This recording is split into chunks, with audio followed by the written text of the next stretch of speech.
ಸನ್ಮಾನ್ಯ ಸಭಾಪತಿಗಳೇ, ತಮಗೂ ಸಹ ಸರಿಯಾಗಿ ಮಾಹಿತಿ ಇದೆ. ಉತ್ತರ ಕರ್ನಾಟಕದ ರೈತರ ಜೀವಾಳವಾಗಿರ್ತಕ್ಕಂಥ ಹಾಗೂ ತುಂಬ ಯಶಸ್ವಿಯಾಗಿ ನಡೀತಿರುವ ಬಾಗಲಕೋಟೆಯ ತೋಟಗಾರಿಕೆ ವಿಜ್ಞಾನಗಳ ವಿಶ್ವವಿದ್ಯಾಲಯ ಕುರಿತು ಈ ಪ್ರಶ್ನೆ ಇದೆ ಸರ್. ಈಗ ಅಲ್ಲಿರ್ತಕ್ಕಂಥ ಆತಂಕ ಏನಾಗಿದೆ ಅಂದರೆ, ಸರ್ಕಾರವು ಈ ತೋಟಗಾರಿಕೆ ವಿಶ್ವವಿದ್ಯಾಲಯವನ್ನು ಮುಚ್ಚುತ್ತಾ ಇದೆ ಮತ್ತು ತೋಟಗಾರಿಕೆ ವಿಶ್ವವಿದ್ಯಾಲಯದ ಸಂಯೋಜಿತ ಕಾಲೇಜುಗಳು, ಸಂಸ್ಥೆಗಳು, 10 ತೋಟಗಾರಿಕಾ ಮಹಾವಿದ್ಯಾಲಯಗಳು, 12 ಸಂಶೋಧನಾ ಮತ್ತು ವಿಸ್ತರಣಾ ಕೇಂದ್ರಗಳು, 12 ತೋಟಗಾರಿಕಾ ವಿಸ್ತರಣಾ ಘಟಕಗಳು 24 ಜಿಲ್ಲೆಗಳಲ್ಲಿ ವಿಸ್ತರಣೆಗೊಂಡಿದೆ. ಇವೆಲ್ಲವನ್ನು ಅವರು ಹೊಸದಾಗಿ ಸ್ಥಾಪನೆಗೊಂಡಿರ್ತಕ್ಕಂಥ ಕೃಷಿ ಮತ್ತು ತೋಟಗಾರಿಕಾ ವಿಶ್ವವಿದ್ಯಾಲಯಗಳಿಗೆ ವರ್ಗಾವಣೆ ಮಾಡ್ತಾ ಇದ್ದಾರೆ ಅಂತಕ್ಕಂಥ ಆತಂಕ ಇದೆ. ಇದರ ಸತ್ಯವೇ ಅಂತಕ್ಕಂಥದ್ರ ಬಗ್ಗೆ ನಮ್ಮದು ಮೂಲ ಪ್ರಶ್ನೆ. ಹೇಳೋದಿಷ್ಟೇ, ಒಂದು ವಿಶ್ವವಿದ್ಯಾಲಯನ ಪ್ರಾರಂಭ ಮಾಡಿರಿ ರಾಜ್ಯಕ್ಕೆ, ನೀವು ತುಂಡು ಮಾಡಿ ಎಲ್ಲ ಯೂನಿವರ್ಸಿಟಿ ಕೊಟ್ಕೋತಾರ, ಮತ್ತೆ ಅದ್ಯಾಕೆ ಮಾಡ್ಬೇಕು ನೀವು? ಈಗ ಯೂನಿವರ್ಸಿಟಿ ಒಂದ್ ನಿಮಿಷ ಕೇಳ್ರಿ. ಈಗ ನೀವು ರಾಜೀವ್ ಗಾಂಧಿ ಯೂನಿವರ್ಸಿಟಿ, ಬೇರೆ ಯೂನಿವರ್ಸಿಟಿ ಮಾಡಿರಿ. ನಿಂಗೆ ಉತ್ತರ ಕರ್ನಾಟಕದಲ್ಲಿ ಇರುವಂತಹ ಒಂದು ವಿಶ್ವವಿದ್ಯಾಲಯ ನೀವೆಲ್ಲ ಕಡೆಗೆ ಸರಿಯಲ್ಲ, ಕಳಿಸಬಾರ್ದು ಅನ್ನೋ ಸ್ಪಷ್ಟ ಅವ್ರದ್ದು ಉದ್ದೇಶ ಐತಿ. ಕಳಿಸಬೇಡ, ನಾನು ಸಹಿತ ಸಲಹೆ ಮಾಡ್ತೀನಿ. ನಡೀರಿ, ಮಾತಾಡೋರು ಉತ್ತರ ಹೇಳಿ. ಉತ್ತರ ಹೇಳಿ. ನಿಮ್ದು ಆಮೇಲೆ ಬರ್ತದ ನಿರಾಣಿ ಅವ್ರೆ. ಸನ್ಮಾನ್ಯ ಸಭಾಪತಿಗಳೇ, ಮೊದಲನೇ ಪ್ರಶ್ನೆ ಉತ್ತರ ಒಪ್ಕೊಂಡಾರ.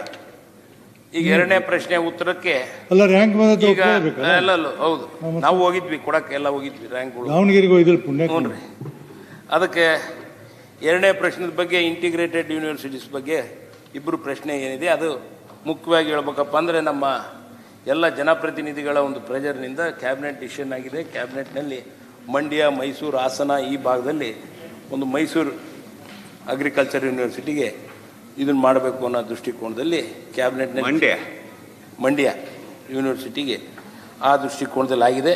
ಇದ್ರ ಬಗ್ಗೆ ಮತ್ತು ಮುಖ್ಯವಾಗಿ ಪ್ರತಿಯೊಂದು ಹೋಗ್ಬೇಕು, ಪ್ರತಿಯೊಂದು ಡಿವೈಡ್ ಆಗಬೇಕು ಅಂತಂದು ಏನೋ ಸರ್ಕಾರದ ಗಮನಕ್ಕೇನು ಬಂದಿಲ್ಲ.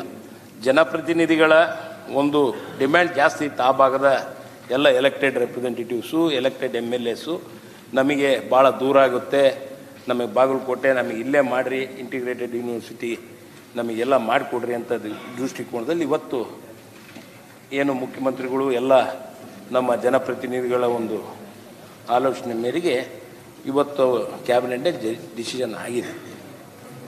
ನೀವು ಅಲ್ಲಿ ಜನಪ್ರತಿನಿಧಿ ಕೇಳಿ, ಪೂಜಾರ ಅಲ್ಲಿ ಜನಪ್ರತಿನಿಧಿ ಕೇಳಿ, ಅಲ್ಲಿ ಜನಪ್ರತಿನಿಧಿ ಕೇಳಬೇಕಲ್ಲ ನೀವು. ಏನ್ರಿ ಉತ್ತರ ಕರ್ನಾಟಕದ ಜನಪ್ರತಿನಿಧಿಗಳನ್ನು ಮೀಟಿಂಗ್ ಮಾಡ್ಬೇಕಲ್ಲ, ತೊಗೊಂಡು ಹೋಗ್ಬೇಕು ಬಿಡೋದು ಕೇಳ್ಬೇಕಲ್ಲ, ಅವ್ರನ್ನ ಇಲ್ಲಿ ಲೆಕ್ಕ ಕೇಳ್ತೀರಿ? ಅಲ್ಲ ಹೇಳ್ತಿದ್ದೀರಿ. ಸನ್ಮಾನ್ಯ ಸಭಾಪತಿಗಳೇ, ಸರ್ ಒಂದೇ ನಿಮಿಷ. ಸನ್ಮಾನ್ಯ ಸಭಾಪತಿಗಳೇ, ಈಗಾಗಲೇ ವಿಶ್ವವಿದ್ಯಾಲಯಕ್ಕೆ ರ್ಯಾಂಕ್ ಕೊಟ್ಟಿದ್ದಾರೆ.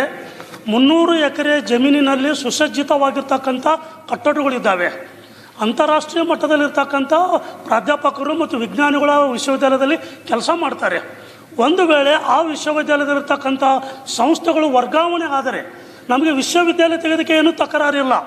ಈಗ ನಮಗೆ ಉತ್ತರ ಕರ್ನಾಟಕದ ರೈತರಿಗೆ ಅನುಕೂಲ ಆಗ್ತಾ ಇದೆ. ಅವ್ರ ರೈತರು ಈ ತೋಟಗಾರಿಕೆ ಬೆಳೆಯೋದ್ರ ಮುಖಾಂತರ ಅವರ ಆದಾಯ ಚೆನ್ನಾಗಿ ಆಗ್ತಾ ಇದೆ. ಅದಕ್ಕೆ ಸರ್ಕಾರವೇ ಕೊಟ್ಟಂತ ಆಗ್ತದೆ ಮತ್ತು ಅಲ್ಲಿರ್ತಕ್ಕಂಥ ಕಟ್ಟಡಗಳು ಮತ್ತು ಪ್ರಾಧ್ಯಾಪಕರುಗಳಿಗೆ ಕೆಲಸವಿಲ್ಲದಂತೆ ಆಗ್ತದೆ. ಇದು ಅಂಡರ್ ಯುಟಿಲೈಸೇಷನ್ ಆಗ್ತದೆ. ಸರ್ಕಾರವೇ ಇನ್ವೆಸ್ಟ್ ಮಾಡಲಿ ಪ್ರಾರಂಭ ಮಾಡಿದ್ದೆ.